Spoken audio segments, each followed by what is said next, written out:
बातें बताती है कि आप बहुत ज्यादा इमोशनल हैं। जब कोई इंसान आपका फायदा उठाता है या आपका यूज करता है तो आपको पता ही नहीं चलता, क्योंकि खुद आप किसी को यूज करने के बारे में सोच भी नहीं सकते। आप किसी को भी किसी काम के लिए मना नहीं कर पाते, क्योंकि आप खुद को उसकी जगह पर रख कर सोचते हैं कि अगर आपको कोई मना करे तो आपको कैसा फील होगा। आपसे कोई भी इंसान थोड़े प्यार से बात कर लेता है तो आप उसको बहुत जल्दी अपना फ्रेंड मान लेते हैं, यानी आप अपनी जिंदगी में टेम्पररी लोगों के लिए भी बहुत बड़ी बड़ी चीजें कर देते हैं। आप सबके साथ बहुत प्यार से रहते हैं और हर किसी को बहुत अच्छे से ट्रीट करते हैं और अपने लिए भी सामने वाले से ऐसे ही उम्मीद रखते हैं। आप लोगों के बिहेवियर में थोड़े से चेंज को भी ऑब्जर्व कर लेते हैं कि कोई आपके साथ पहले कैसे बिहेव करता था और अब वो आपके साथ कैसे बिहेव करता है। जब भी कोई प्रॉब्लम होती है तो आप सबसे पहले उसे दूर करने की कोशिश करते हैं और सबसे पहले आप सामने वाले इंसान से माफी मांगते हैं, क्योंकि आप किसी भी इंसान को अपनी जिंदगी से खोना नहीं चाहते। क्या आप भी बहुत ज्यादा इमोशनल हैं? कमेंट करके जरूर बताएं। आई एम श्योर आपने भी कभी ये चीज एक्सपीरियंस की होगी कि कोई चीज आपको बहुत चुभ गई, किसी ने आपको डीपली हर्ट किया और आप हर्ट हो गए, और तब हमारे आसपास हमारे कुछ दोस्त, family, friends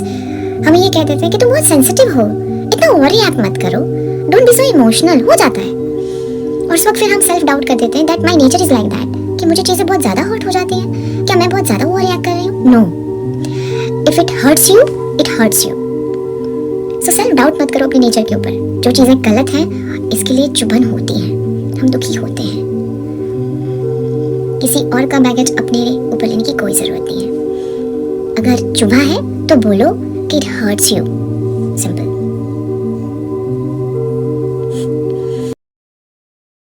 Some people want to save everyone in the world.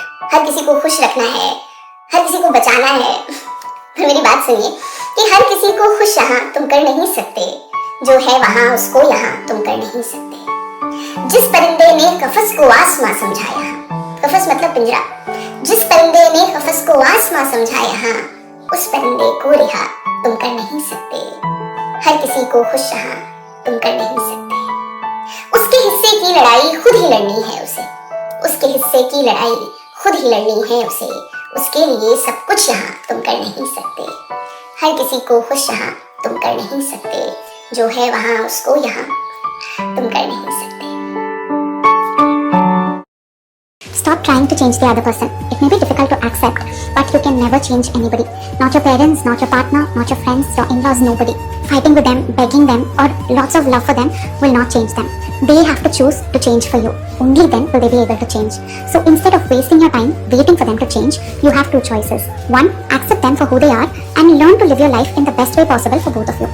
Or if the current version of them is not good for you or your life, then distance yourself from them or remove them from your life. You can only change your life. So choose to live your life in a way that respects yourself.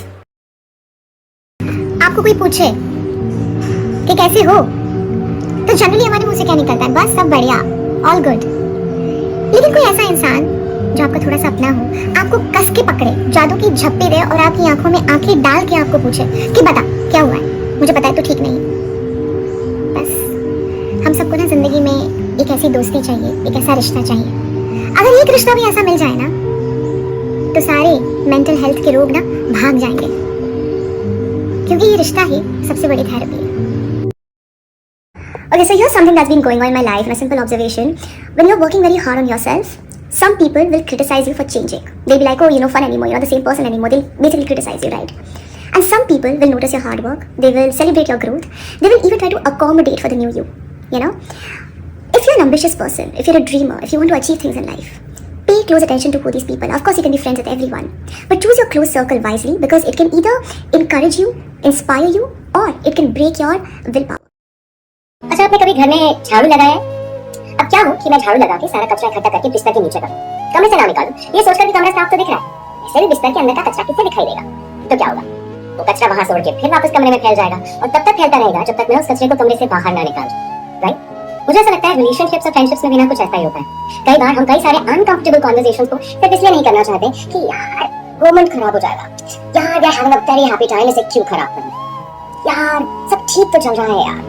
पर उस ठीक के नीचे बहुत सारे ऐसे uncomfortable conversations, unanswered questions इकट्ठे होते रहते हैं और वो बाद में सिर्फ फैलता है। So if you don't want an unhealthy relationship or friendship, all you have to do is have a little uncomfortable conversations. If you're someone who gets anxious when someone is visiting your home, this one is for you. If you are, please remember that your home is not supposed to be like a perfect museum. It's a sanctuary of warmth, love, and the beautiful chaos.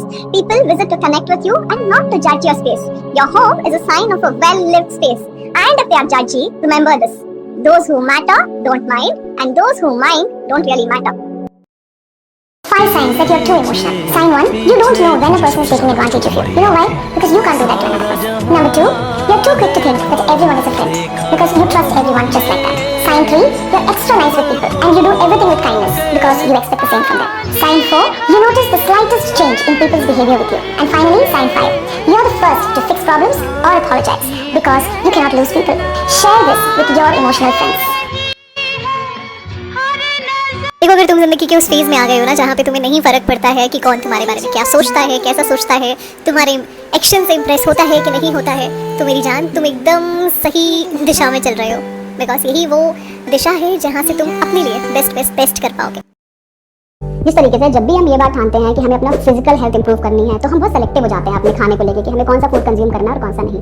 वैसे ही जब decide करते हैं कि हमें अपनी mental जो health है वो इंप्रूव करनी है तब भी हमें सेलेक्टिव हो जाना पड़ता है कुछ चीज़ों को लेकर। सबसे पहले तो लिमिटेड नेगेटिव मीडिया। आजकल मीडिया में कुछ भी दिखाते हैं, कुछ भी, इसलिए कोशिश करो कि ऐसे मीडिया में चीज़ें देखो जिससे आराम से रात में सो पाओ। मतलब पॉजिटिव चीज़ें देखो, लर्निंग वाली चीज़ें देखो या एंटरटेनमेंट वाली चीज़ देखो। नेगेटिव जितना हो सके उतना अवॉइड करो। Second is use positive affirmation जैसे I can do it, I am beautiful, I am happy. Third is surround yourself with people who will motivate you, uplift you, ना कि ऐसे लोग के साथ में जो कि तुम्हें बात बात पे नैक करते रहे या क्रिटिसाइज करते रहे।